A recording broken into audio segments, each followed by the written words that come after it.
If you've ever wanted to try something wild, a beautiful goose like this might be just the recipe for you. Now, like chicken, goose is kind of one note. It's got a singular flavor, so it gives us an opportunity to add flavor. I can stuff the goose with citrus to brighten it up, and I can make a beautiful spice mixture on top so that when it's roasting and I glaze it with maple, it makes it crackling delicious. Let's get started by preparing the spice mixture. Anytime you're putting together a spice mixture, you can either use a mortar and pestle or you can use a coffee grinder. What I like to do is start with the star anise, and I'm going to put a couple tablespoons in. These have all been lightly toasted just before going in. And then I've got a tablespoon here of allspice. Then I've got some already ground, some beautiful ginger that I'm going to put in, and also a couple tablespoons here of cinnamon. Not too heavy on the cinnamon.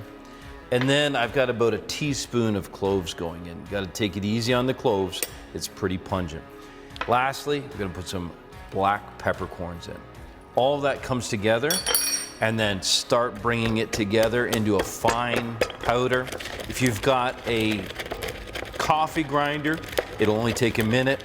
This way, just work with it, and the smell that comes out of there is just incredible.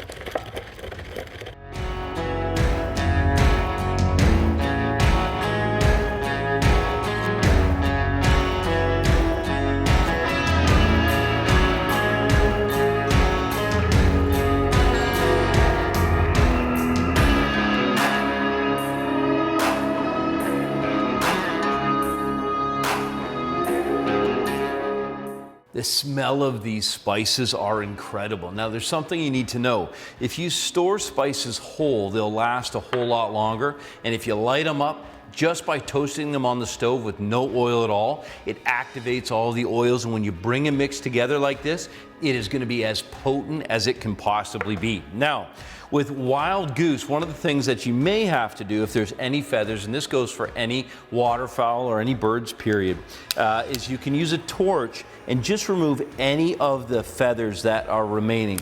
You can see I've done that here. After you do that, just give it a quick wipe down and it'll be ready to go. Now, the secret ingredient, being that we're from Canada, I'm going to use a little bit of maple syrup. Now, the maple syrup is going to do a couple things.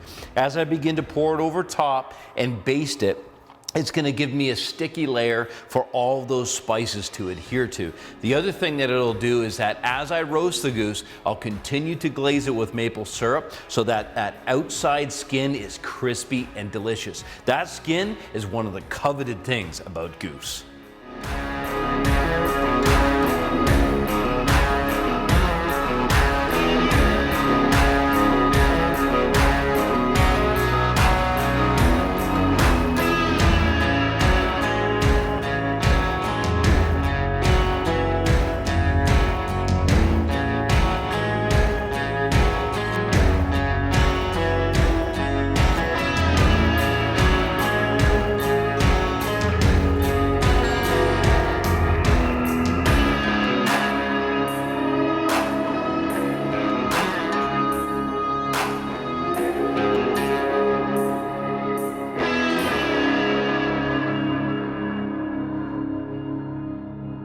You can see how incredible the bird looks already, completely rubbed in the spice. Now I'm going to turn it over and make sure I get spice rub underneath as well. I want every inch of this coated. One thing a lot of people forget to do is to season inside the cavity. This is a great opportunity to get inside the bird, so you're going to season the outside, but season the inside is just like seasoning both sides of a chicken breast. Great opportunity there.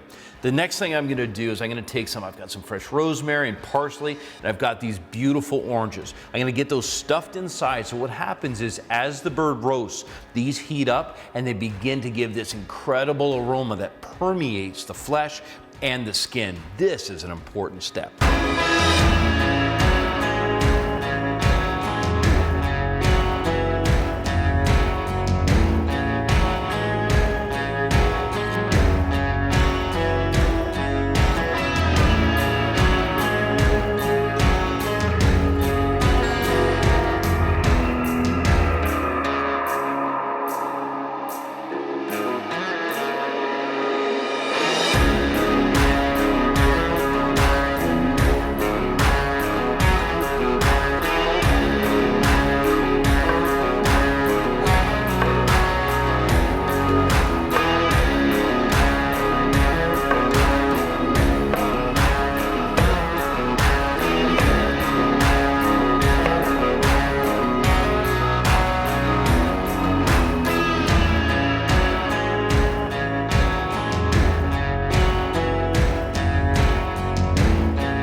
Now that the goose is prepared, you can see how absolutely incredible that looks. And let me tell you, the smell of citrus and rosemary, parsley, and that spice mixture, it's incredible.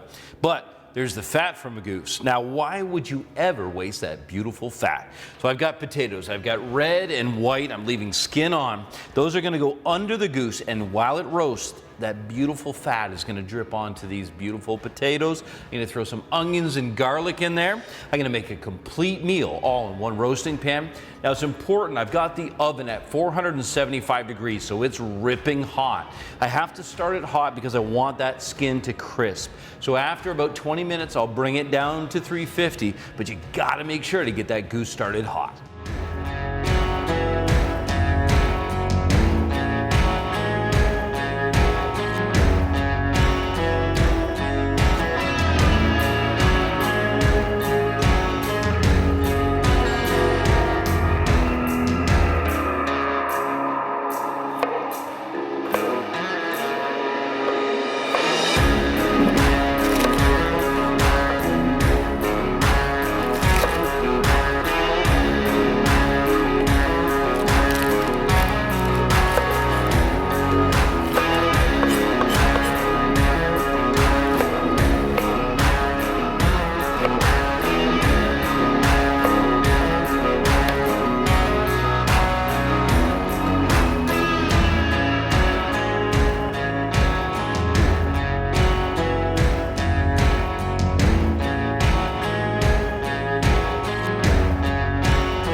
After 20 minutes, I want to show you what happens to the skin at 475 degrees. You can see how that it's gone nice and brown and crispy. Now listen, if you didn't put it on high heat to begin with, you'd never get that crispness. Also look down in the bottom, you can see those potatoes. They're starting to heat up, they're starting to crisp up. And the one thing about potatoes is they can really take the heat. So don't be shy with this, close it back up, turn it down to 350 degrees and continue to roast.